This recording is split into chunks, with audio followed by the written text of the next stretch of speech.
नदी को पूरी तरह से अपने वश में करना ये अप्राकृतिक है। इसलिए इस तरह की चीज़ों से बचना चाहिए। जो लोग भी धमकी दे रहे हैं उनको चिन्हित किया जाना चाहिए और उनकी धमकी में कितना बल है इस बारे में भी जानकारी ले ली जानी चाहिए। सुरक्षा तो सबसे प्रमुख होनी चाहिए। सब काम छोड़ करके अगर यहाँ आ रहे हैं और इसके पहले कई बार आ चुके हैं, ईस्वी सन 78 से कुंभ देख रहे हैं हम लोग और हर कुंभ में ज़्यादा से ज़्यादा समय निकाल करके यहाँ आते हैं, तो इसी से अनुमान लोगों को लगाना चाहिए कि जरूर यहाँ पर कुछ ऐसी प्राप्ति होती होगी।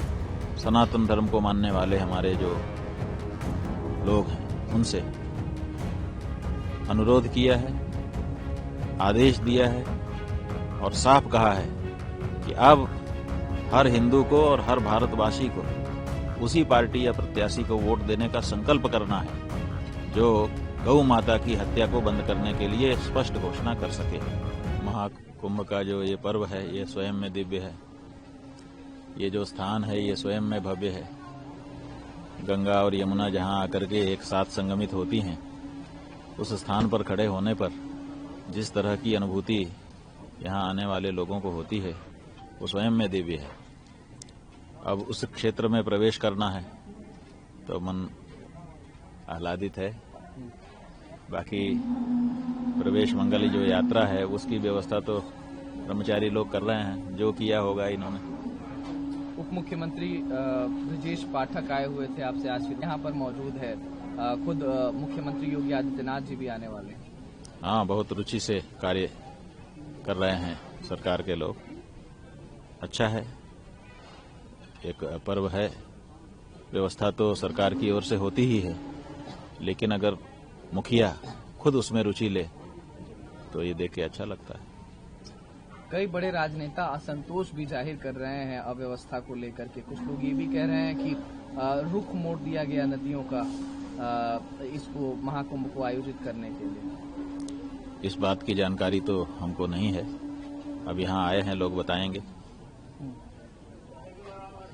नदियों की जो धारा है वो कितने अंश में नियंत्रित करनी चाहिए इस बारे में तो विचार करना ही होगा। नदी को पूरी तरह से अपने वश में करना ये अप्राकृतिक है, इसलिए इस तरह की चीजों से बचना चाहिए। महाराज श्री, एक नया विवाद देखने को मिला। ये कहा गया कि ये महाकुंभ जहां पर आयोजित हो रहा है वो धरती वक्फ की है और इसको छोड़ देना चाहिए हिंदुओं को, बड़ा दिल दिखाते हुए ऐसा दावा तमाम लोगों ने किया। ठीक है, अभी तो दावा के स्तर पर है। जब इस बारे में कोई प्रमाण लेकर के कोई आए तब हम लोग विचार करें। दावा पर कोई विचार नहीं होता है, उसके साथ प्रमाण भी संलग्न करके बात अपनी कही जाएगी और सामने आएगी तब विचार करेंगे। हमने ये कहा है कि परम धर्म संसद का आयोजन हम यहाँ पर कर रहे हैं, अगर किसी के पास ऐसे कोई प्रमाण है तो लाए, उपस्थित करे, विचार किया जाएगा। हम तो किसी भी दावे पर विचार करने के लिए तैयार हैं। आप दावा करिए लेकिन प्रमाण के साथ करिए। महाराज श्री, कई धमकियां भी मिली हैं। महाकुंभ आयोजित हो रहा है, गुरपतवंत सिंह पन्नू खालिस्तानी आतंकी है, उसने भी धमकी दी है। कई बार और धमकियां मिली हैं। इस जो हिंदू धर्म का, सनातन धर्म का ये बड़ा त्योहार आयोजित होने वाला है, इसको लेकर इसको गंभीरता से लिया जाना चाहिए। जो लोग भी धमकी दे रहे हैं उनको चिन्हित किया जाना चाहिए और उनकी धमकी में कितना बल है इस बारे में भी जानकारी ले ली जानी चाहिए। सुरक्षा तो सबसे प्रमुख होनी चाहिए। अगर यहाँ पर लोग आ रहे हैं निश्चिंत होकर के आ रहे हैं कि हम तो अपने तीर्थ क्षेत्र में जा रहे हैं, वहाँ क्या डर है। अगर यहाँ पर भी कोई डर है तो ये बहुत गंभीर बात है। इस बारे में सरकारों को बहुत ही सचेत रहने की जरूरत है और अगर कहीं भी कोई गड़बड़ी है तो पहले से बता दें ताकि लोग ना आए। महाराज श्री, इस भव्य कुंभ के अनुभव के बारे में और इसके बारे में अगर आपके मुखारबिंद से तमाम दर्शकों तक कुछ संदेश पहुंचे और उनके लिए एक न्योता जाए तो बहुत बढ़िया होगा। देखिए, हम लोग सब काम छोड़ करके अगर यहाँ आ रहे हैं और इसके पहले कई बार आ चुके हैं, ईस्वी सन 78 से कुंभ देख रहे हैं हम लोग और हर कुंभ में ज़्यादा से ज़्यादा समय निकाल करके यहाँ आते हैं, तो इसी से अनुमान लोगों को लगाना चाहिए कि जरूर यहाँ पर कुछ ऐसी प्राप्ति होती होगी जिसके लिए सब काम छोड़ करके हम आ रहे हैं। हम ही नहीं आ रहे हैं, सभी संत महंत बड़े बड़े विद्वान लोग आ रहे हैं, आम जनता भी आ रही है। इसका मतलब यहाँ सबके लिए कुछ न कुछ है, जो आता है उसको कुछ न कुछ प्राप्ति होती है और वो आध्यात्मिक स्तर की प्राप्ति है।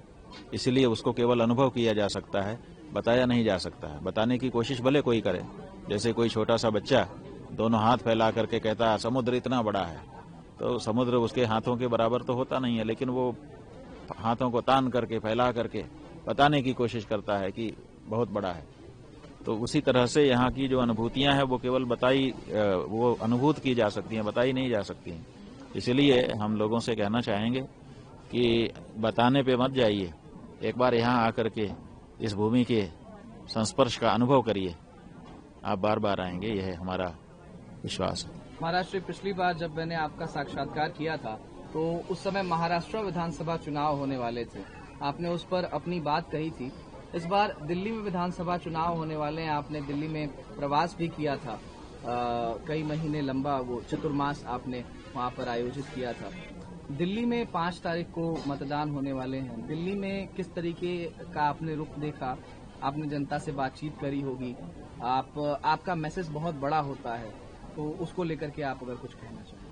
हमने तो सभी भारत के निवासियों से, नागरिकों से, मतदाताओं से और विशेष करके सनातन धर्म को मानने वाले हमारे जो लोग हैं उनसे अनुरोध किया है, आदेश दिया है और साफ कहा है कि अब हर हिंदू को और हर भारतवासी को उसी पार्टी या प्रत्याशी को वोट देने का संकल्प करना है जो गौ माता की हत्या को बंद करने के लिए स्पष्ट घोषणा कर सके।